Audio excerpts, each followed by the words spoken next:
오늘은 버가모 교회에게라는 제목으로 함께 말씀을 나누도록 하겠습니다. 에베소에서 약간 위쪽으로 올라가면 서머나가 있고요. 서머나에서 조금 더 위쪽으로 올라가면 그곳에 버가모 교회가 있습니다. 버가모 교회가 세워진 이 버가모라는 도시는 그야말로 사람 살기 참 좋은 도시였습니다.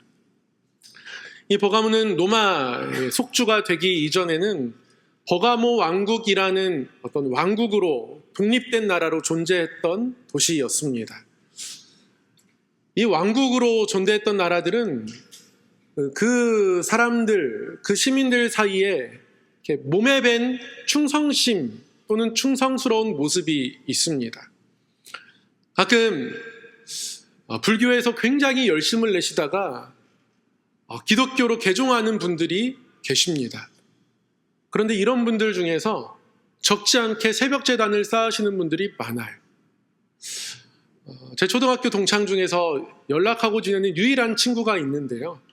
제가 이 친구네 집에 놀러 가고 초등학교 시절 그렇게 친하게 지낼 때만 해도 이 친구의 어머니는 불교 신자였습니다. 그런데도 집에는 고린도전서 13장 액자가 걸려 있어서 언젠간 하나님이 또 예수님 믿게 하지 않을까 이런 생각을 했는데요. 그런데 진짜 지금은 교회를 다니고 계십니다. 불교 때도 굉장히 열심히셨거든요. 교회를 다니시고 나서 그냥 다니시는 것이 아니라 모든 공예배, 새벽 예배까지 다 다니신대요. 그러면서 제 친구가 이런 이야기를 저에게 들려주더라고요. 목사니까 저한테 이런 얘기 해주면 좋아할 것 같아서 들려줬다는 거예요. 버가모 지역의 사람들이 그렇습니다. 충성스러운 왕국의 시민으로 살아가다 보니까 그 충성스러움이 상황이 바뀌어도 여전히 나타납니다. 그래서 이 버가모 지역에서는 아시아 지역에서 가장 먼저 로마 황제를 향한 황제 숭배가 시작되었습니다. 물론 에베소 서머나 여기도 황제 숭배가 굉장히 성행하던 도시인데요. 에베소 서머나 정기적으로 황제 숭배 예식이 있었거든요. 근데 많아봤자 일주일에 한 번입니다. 그런데 이 버가모는 다릅니다. 365일 매일의 황제 숭배 제사가 있었던 도시입니다. 뿐만 아니라 제우스 신전이 있었고요. 그리고 제우스 신전 외에도 여러 신전들이 있었는데 특히 당대 많은 사람들에게 주목받았던 신전 하나가 있었는데 아피클레우스 신의 신전입니다. 이 아피클레우스는 치료의 신입니다. 그는 치료의 신비한 어떤 능력을 베푼다라고 사람들에게 알려져 있습니다. 그의 손에는 이렇게 뱀이 감겨져 있는 지팡이가 들려져 있습니다. 그래서 우리나라 의협이나 아니면 세계보건기구 로고들을 보면 뱀이 감겨진 모양이 나타나죠. 여러 가지 전설이 있지만 가장 많이 회자되는 전설 중에 하나가 전설은 전설일 뿐인데요. 이 아피클레우스가 어느 날 뱀이 갑자기 나타나가지고 지팡이로 뱀을 때려 잡았다는 거 아니겠습니까? 그랬는데 다른 뱀이 약초를 물고 와서 이 죽은 뱀을 살려주었다라는 거예요. 그 약초를 물고 온 뱀, 또 그 죽은 뱀을 살린 약초, 이것을 보면서 사람을 살리는 일, 이런 것들을 약초를 찾고 방법을 찾으면 해낼 수 있겠구나. 이런 생각을 가지고 치유의 신으로서 활동했다는 거죠. 전설인데요. 이 아피클레우스 신전이 그곳에 있었습니다. 이 아피클레우스 신전은 아피클레온이라고 부릅니다. 그리고 이곳은 병원처럼 많은 사람들에게 알려지고 또 병든 많은 사람들이 신의 은총을 바라보며 찾는 곳이 되었습니다. 지금으로 말하면 인류 A급 병원이 있는 거예요. 20만 권의 책을 소장한 도서관이 있습니다. 이집트에 있는 알렉산드리아 도서관과 더불어서 당대 2대 도서관이라 불릴 수 있는 도서관이 있습니다. 지적으로도 굉장히 많이 성장하는 도시. 황제의 총애를 받고 황제 숭배를 드리고 제우스 신전이 있고 아피클레우스 신전이 있고 도서관이 있고 거기에 건축도 발달했습니다. 원형 경기장까지 있습니다. 굉장히 많은 것들이 갖춰준 도시였던 거죠. 이 거대한 도시에 버가모 교회가 세워져 있습니다. 이 소아시아 7교회들에게 예수님께서 편지를 보내게 하시는데 편지를 받는 도시들을 보면 다 거대한 도시들이죠. 도시가 그만큼 복음에 위협적일 수 있기 때문에 그렇습니다. 도시가 거대하면 거대할수록 그에 비해서 교회는 너무 작고 초라할 수 있거든요. 시골 마을에 가잖아요. 교회가 제일 큽니다. 지금도 시골 마을에 가면 마을 회관보다도 다 대부분 교회가 큽니다. 시골 마을에서 교회 목사님이라 그러면 믿지 않는 사람들도 마을의 어른으로 섬깁니다. 저희 아버지도 시골 목회 오랫동안 하셨거든요. 명절이 되면 마을 이장님이 멋모르고 이렇게 술 세트 선물로 이렇게 가져오세요. 기독교가 뭔지 모릅니다. 목사님이 술을 드시는지 안 드시는지 몰라요. 그만큼 교회가 마을에서 중요합니다. 목사님이 중요하고요. 어떤 중요한 일이 있으면 마을 이장님이 목사님께 기도 부탁도 합니다. 종교와 상관없이. 시골 마을은 그렇습니다. 도시는 다릅니다. 그래도 양천구는 조창기도회 하고, 제가 구청 신우회 예배 가보니까요, 구청장님도 웬만하면 참석하십니다. 예배를 중요하게 생각하세요. 이런 양천구가 참 좋게 느껴집니다. 근데 이건 양천구의 사실 특별한 모습이에요. 도시 속에서 이러한 모습은 잘은 나타나지 않습니다. 도시가 거대하면 거대할수록 교회는 상대적으로 작아집니다. 문제는 그 안에서 성도들의 믿음도 같이 작아질 수 있다는 거죠. 그래서 버가모 교회에게 예수님께서 13절에서 이렇게 말씀하세요. 네가 어디에 사는지를 내가 안다. 장소를 말씀하세요. 네가 어디에 사는지를 내가 아노니 거기에는 사탄의 권좌가 있는데라. 네가 내 이름을 굳게 잡아서 내 충성된 증인 안디바가 너희 가운데 곧 사탄이 사는 곳에서 죽임을 당할 때에도 나를 믿는 믿음을 저버리지 아니하였도다. 버가모 지역 역시 교회에 환난과 어려움이 있습니다. 황제 숭배를 거절하면 처형당합니다.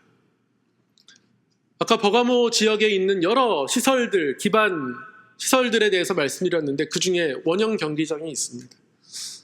성도 여러분, 당시에 원형 경기장이 있으면 여기서 무엇 할까요?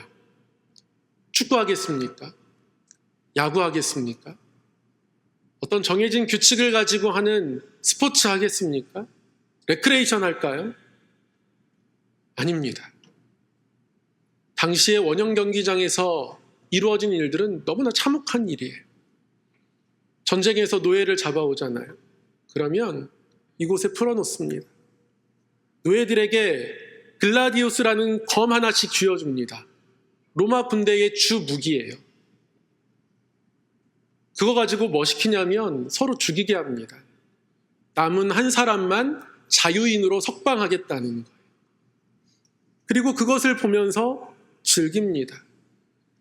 전쟁의 포로로 잡혀가거나 또는 죄인으로 잡혀가면 이 원형 경기장에 이 글라디우스라는 양날 검을 들고 서서 이 참혹함에 놓여질 확률이 매우 큽니다.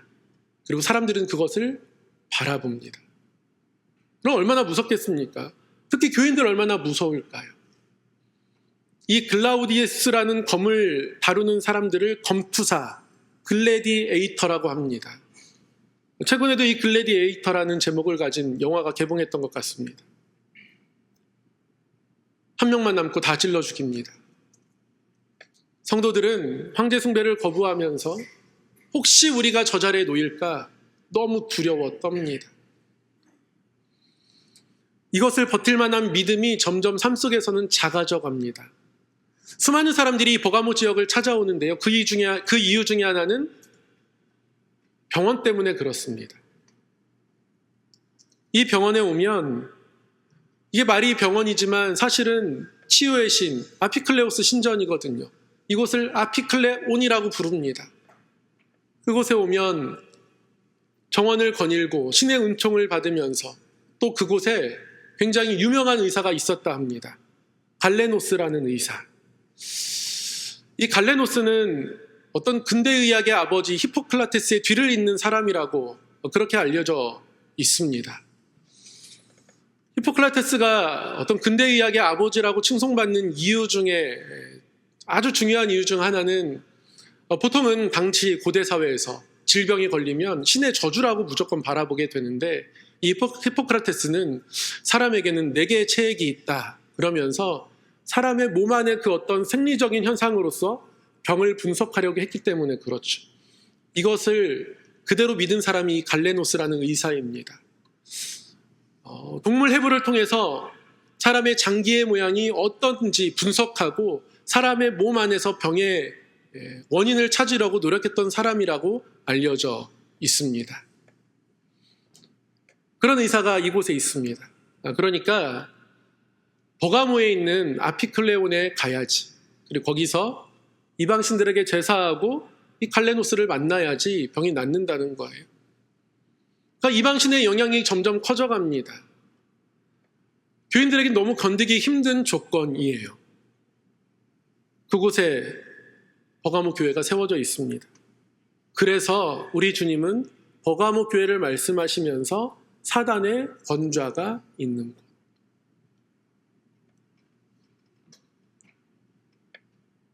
원형 경기장에서 많은 사람의 피를 흘리는 것들을 봅니다. 믿음으로 이겨내야 되는데 어느새 이 버가모 지역에 살아가면서 믿음이 점점 약해지는 거예요. 그래서 우리 주님은 사단의 권좌가 있는 곳이라고 버가모 지역을 얘기합니다. 이 버가모 지역에 순교자가 있었습니다. 본받을 만한 안디바라는 순교자가 있었어요. 그의 순교를 이야기하면서도 충성스러운 증인 안디바가 사탄이 있는 곳, 그곳에서 순교했다 이렇게 이야기합니다. 사탄의 권좌, 사탄의 보좌 같은 말입니다. 우리 성도 여러분, 보좌라는 말을 들으면 어떤 이미지가 떠오르세요? 왕의 보좌, 가장 높은 곳, 명예가 있는 곳, 존귀한 곳. 보좌라는 것에 대해서 언뜻 생각하면 그렇습니다. 그런데 당대의 보좌는 무서운 곳입니다. 제가 어릴 때도 교무실이 그런 곳이었습니다. 교무실로 오려고 하면 불안합니다. 가슴이 떨려요. 뭘 잘못했을까? 뭐 때문에 나를 부르시지? 교무실은 무서운 곳이었어요. 시민들에게 보좌는 그런 곳입니다. 보좌는 심판이 내려지는 곳이에요. 처벌이 내려지는 곳입니다. 갑자기 보좌 앞으로 불려간다면 걱정하는 마음, 두려워하는 마음들로 모두가 가득 찼을 거예요. 보좌는 그런 곳입니다. 그런데 주님께서 이곳을 사단의 보좌가 있는 곳이라 합니다. 물론 우리 주님의 보좌는 은혜의 보좌입니다. 우리의 모든 것을 다 벌거벗은 듯 드러내어도 씻어주시고 품어주시고 안아주시는 은혜의 보좌입니다. 우리 주님의 보좌는 은혜의 보좌이지만 당대의 로마 황제의 보좌는, 이 도시의 보좌는 은혜의 보좌가 아닙니다. 심판의 보좌인 거예요. 이 보좌 앞에서 많은 순교자들이 원형 경기장으로 보내졌을 겁니다. 이 버가모라는 지역 외곽에는 할레스라는 이름의 언덕이 있습니다. 많은 사람들이 처형당하고 묻히는 곳입니다. 그런 언덕이 있을 만큼 수시로 많은 사람들이 죽어가는 곳, 서로가 서로를 죽여야 하는 곳, 그곳이 버가모였다는 거예요. 많은 초대교회, 이 버가모 교회 교인들이 순교하게 되었고요. 그 중에 안디바가 있습니다. 누구인지 잘 알려지지 않았습니다. 안디바에도 많은 사람들이 죽었을 거예요. 안디바의 일생에 대해서 남겨진 기록은 별로 없습니다. 후대에 남겨진 기록, 전설과 전승에 따르면 가마에 갇혀서 불로 끓여서 죽였다, 이런 전승이 흘러나오는 그런 정도입니다. 그의 삶이 어떠했는지는 알 수 없습니다. 그런데 오늘 말씀은 이 안디바에 대해서 충성스러운 증인이라고 이야기하죠. 안디바의 삶은 알 수 없지만 그의 하나님을 향한 신앙의 중심은 이 이름을 통해서 우리가 알 수 있습니다. 안디바란 이름은 안티파테르의 줄임입니다. 이 파테르는 아버지란 뜻이거든요. 안티는 저항하다, 맞선다 그런 뜻입니다. 그래서 뭔가를 거부할 때, 싫어할 때 우리는 안티라는 말을 지금도 많이 쓰죠. 안티파테르. 이 파테르의 줄임말이 파고요. 두 단어가 합쳐져서 안티파가 된 겁니다. 안티바. 당시 로마 황제들에게, 대부분의 로마 황제들에게 쓰여야 되는 칭호 한 가지가 있었는데 그것은 파테르 파티에, 파테르 파르티에, 제국의 아버지라는 뜻입니다. 제국의 아버지. 로마 황제들은 대부분 제국의 아버지라는 칭호를 받게 됩니다. 안디바는 그것을 거부했던 거예요. 그것을 끝까지 맞서겠다는 이름이 안디바입니다. 안디바가 태어날 때부터 이런 이름을 갖고 태어나진 않았을 거예요. 그가 자라면서, 살아가면서 믿음을 가지고 그 믿음을 지켜가는 가운데에 자기 스스로 혹은 가족이 혹은 그 믿음을 바라보는 그 누군가가 그를 안티파테르라고 불렀을 겁니다. 그 이름이 안디바라 불려지게 된 겁니다. 이 안디바에 대해서 오늘 말씀은 내 충성스러운 증인이라고 이야기하면서 끝까지 예수 그리스도 내 이름을 붙들었다, 그렇게 말씀에 기록하고 있습니다. 그러니까 이 안디바는요, 황제에 저항하면서 끝까지 예수 그리스도의 이름을 붙들었던 충성스러운 증인인 겁니다. 사랑하는 성도 여러분, 거대한 도시 가운데 살아가는 우리가 이 시대의 안디바가 되기를 원합니다. 끝까지 예수님의 이름을 붙드는 사람들로 서기를 원합니다. 예수님의 이름을 붙든다는 것이 구체적으로 어떤 것일까요? 여러 가지로 설명할 수 있겠지만 오늘 우리가 히브리서 3장의 말씀을 붙들고서 예수님을 붙든다는 것이 어떤 의미인지 깨닫길 원하는데요. 예수님의 이름을 붙든다는 것은 구체적으로 말하면 이렇게 표현할 수 있습니다. 예수님의 이름을 붙든 사람, 그것은 결국 소망의 확신과 자랑을 가지고 있는 사람입니다. 소망의 확신과 자랑을 가지고 있는 사람. 히브리서 3장 6절에 이렇게 말씀합니다. 히브리서는 히브리인들이 예수님을 믿었다가 회당의 공격에, 그 환란에 다시 예전에 유대교로 돌아가려던 사람들에게 쓰여진 편지입니다. 굉장히 힘든 고난을 겪었던 사람들에게 쓰여진 편지예요. 카타콤에 숨어서 동굴 속에서 생활했던 사람들에게 쓰여진 편지입니다. 카타콤에 들어가면 아무도 못 나옵니다. 그곳에 숨어있는 사람들이요, 외출 못합니다. 그들 스스로도 길을 알 수가 없어요. 카타콤에 숨어서 신앙생활했던 사람들의 평균 수명이 30살이었다고 해요. 병들어 죽는 겁니다. 햇빛을 못 보니까요. 그렇게 숨어야 했던 고난 가운데에 어떤 이는 믿음을 지키지만 어떤 이는 믿음을 지키지 못하죠. 그런 그들에게 쓰여진 편지가 히브리서입니다. 그런데 이렇게 말씀하고 계세요. 그리스도는 하나님의 집을 맡은 아들로서 그와 같이 하셨으니 우리가 소망의 확신과 자랑을 끝까지 굳게 잡고 있으면 우리는 그의 집이라. 이렇게 말씀합니다. 예수님을 붙잡는 것을 조금 구체적으로 표현하죠. 소망의 확신과 자랑을 끝까지 잡고 있으면. 이게 충성스러운 증인의 모습입니다. 이 편지를 우리 주님께서 환난당하는 성도들에게 주시면서 이 성도들이 한 가지 보기를 원하는 것이 있어요. 그것이 뭐냐면 하나님의 집을 맡은 아들입니다. 예수님께서 이 땅에 오셨습니다. 십자가를 지셨죠. 정말 힘없는 어린 양처럼 십자가에 달리셨습니다. 인간적으로 보면 무능합니다. 무력합니다. 아무 저항이 없습니다.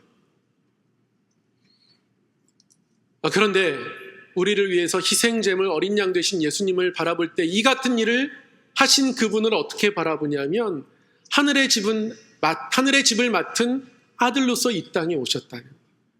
하늘의 집을 주시기 위해서 오셨다는 것. 그래서 그 주님을 바라보고 이 확신을 붙잡고 있으면 우리가 그의 집으로 세워져 간다는 것. 여러분, 이게 교회입니다. 이렇게 세워져 가는 게 교회예요. 그 모습을 친히 보였던 것이 안디바였던 겁니다. 소망의 확신과 자랑. 사랑하는 성도 여러분, 예수님을 바라볼 때마다 이 모습이 우리 가운데도 보여지길 원합니다. 증인은 뭔가를 분명하게 본 사람이잖아요. 예수님을 바라볼 때 하늘의 집을 맡은 아들로서 이 땅에 오셨음을 우리가 보는 거죠. 믿음의 눈을 가지고 그것을 보는 겁니다. 그게 이 땅을 살아갈 능력과 힘이 됩니다. 예수님께서도 제자들에게 말씀하셨습니다. 내가 하늘의 처소를 예비하러 간다. 우리를 위하여서 집을 예비하시는 주님. 그래서 이 거대한 도시 속에서 때로는 교회가 작아 보일지라도 그러나 하늘의 집 때문에 우리가 결코 작지 않은 존재가 되는 것. 우리가 그곳을 향하여 가고 있는 순례의 성도라는 확신. 이 확신이 우리가 예수님의 이름을 붙잡는다는 것의 의미입니다. 이 확신이 분명하면 따라 나타나는 것이 하나가 있는데요. 자랑입니다. 자랑. 이게 확실하면, 이게 더 크다라는 것이 확실하면 자랑으로 나타납니다. 간증으로 나타나는 거예요. 제가 어릴 때 굉장히 부러운 장난감이 있었습니다. 그 유치원 때쯤이었던 것 같은데요. 그때는 왜 이 장난감이 그렇게 갖고 싶은지 모르겠습니다. 포크레인. 그때는 동네 놀이터가, 동네 공사장이 놀이터입니다. 벽돌이 쌓여 있으면 벽돌 세워놓고 도미노 하고요. 흙더미 쌓여 있으면 흙 파서 터널 만들고 뭐 헌집 줄래 새집 다오 뭐 이런 거 하면서 놀 때입니다. 그런데 그때 이 포크레인 가지고 나타나면 정말 모든 친구들의 부러움을 삽니다. 더군다나 이렇게 관절이 움직이는 포크레인. 너무 갖고 싶어요. 너무 부럽습니다. 이 친구가 이것을 가지고 나타나는데요. 한 번만 해보게 해달라고 해도 내어주지 않아요. 이 친구 이전에는 관절이 움직이지 않는 포크레인을 가지고 나왔던 친구가 있습니다. 근데 이 친구는요.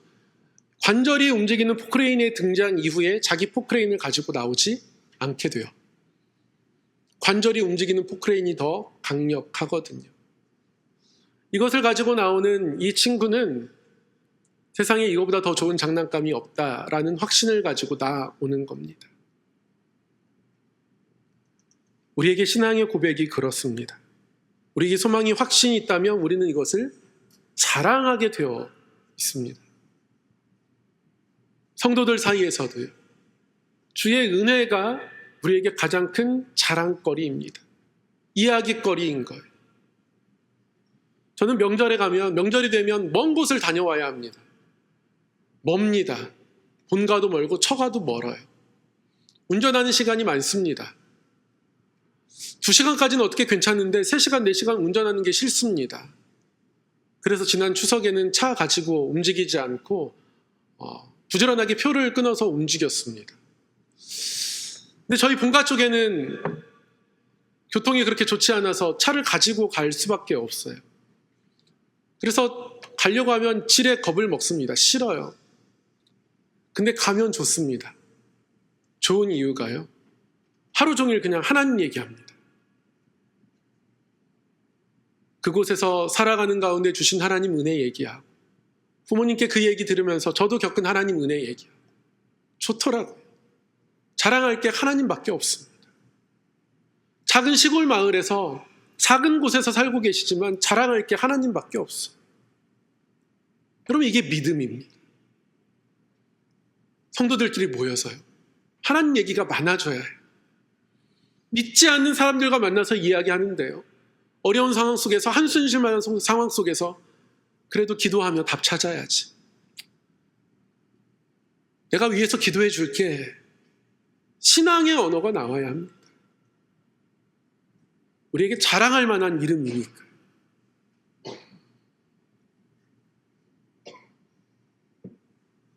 우리 주님, 자랑할 만한 능력의 이름입니다. 이 이름을 가지고 믿음 가운데에 살아가는 것이 충성된 증인의 모습이고 이 시대의 안디바로서 저와 여러분이 살아가야 할 모습입니다. 이게 우리의 영적인 체력이 되는 거예요. 사랑하는 성도 여러분, 이 안디바의 모습으로 이 땅 가운데 살아가길 소망합니다. 이러한 모습들이 쌓여지면 어려움을 이겨낼 수 있습니다. 환난을 이길 힘들이 생겨납니다. 교회의 주인 되신 우리 주님을 가리켜서 오늘 말씀에서는 좌우의 날선검을 가지신 분이라고 이야기합니다. 로마의 원형 경기장, 또 이 버가모의 원형 경기장, 수많은 죄인들, 전쟁 노예들이 칼을 들고 서로를 찌르며 말도 안 되는 비참한 처형을 당하고 있을 때, 그 칼이 점점 두려워져서 믿음을 내려놓고 믿음이 흔들리는 상황 속에서 우리 주님 말씀하시는 거예요. 좌우의 날선검을 내가 가지고 있다. 예수님께서 악한 무리들을 심판하실 거고요, 성도를 대신하여 싸워 주시겠다는 겁니다. 환난 앞에서 대신 싸우시는 주님 바라보라는 거예요. 그 칼 앞에서 두려워하지 말라는 거예요. 그리고 이기는 자에게 내가 흰돌을 주시겠다 말씀합니다. 흰돌은 운동 경기에서는 일종의 메달과 같은 겁니다. 교회에서 지금으로 비유하자면 임직패인 거고요, 은퇴패인 겁니다. 법정에서는 이 흰돌이 무죄 선언으로 사용됩니다. 무죄 선언의 징표입니다. 죄가 없음의 징표이고요. 간혹 배심원들이 함께하는 재판이 열리면 배심원들은 검은 돌과 흰 돌을 가지고 배심원의 자리에 앉습니다. 그리고 모든 재판의 상황을 듣고 왕이 묻습니다. 배심원 여러분 어떻게 생각하십니까? 그러면 그들은 돌로 대답을 합니다. 검은 돌 또는 흰 돌을 꺼내 넣습니다. 흰 돌이 그들 가운데에 꺼내어지면 이 사람은 죄인이 아니라 무죄가 되는 겁니다. 흰 돌을 주시겠다는 거예요. 건져주시겠다는 거예요. 경기장으로 보내지 않겠다는 거예요. 끝까지 그렇게 충성된 증인으로 살으라 격려하고 계신 겁니다. 사랑하는 성도 여러분, 우리의 삶의 자리에서 이 흰 돌을 사모하셨으면 좋겠습니다. 주님께서 꺼내주시는 흰 돌. 내가 억울할 때, 힘들 때, 어려울 때 이미 주님의 손에 들려있는 흰 돌, 그 흰 돌을 믿음의 눈으로 바라보는 거죠. 하나님의 집을 맡은 아들로서 우리 가운데 오셨고, 우리가 하나님의 집으로 세워져 가길 바라면서 우리 가운데 함께 하시는 그 주님께서 너를 위한 흰 돌이 있다, 받은 자만 누릴 수 있는 흰 돌이 있다 말씀하고 계신 겁니다. 이게 버가모 교회에게 주신 말씀입니다. 사랑하는 성도 여러분, 이 시대에 안디바로 서서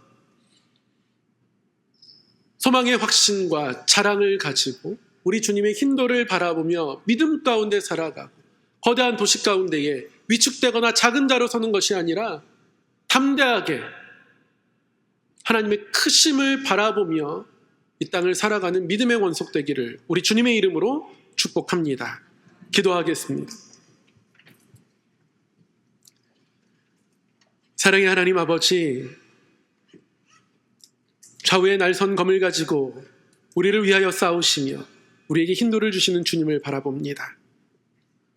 충성스러운 증인 안디바처럼 그 이름을 끝까지 붙들며 소망의 확신과 자랑 가운데 살아가는 성도이기를 원합니다. 믿음 더하여 주시옵소서. 세상에 눌리지 않게 하시고 주눅들지 않게 하시고 담대케 하시며 우리 주님의 이름을 자랑하고 나타내는 믿음의 사람 되게 하여 주옵소서. 예수님 이름으로 기도드리옵나이다. 아멘.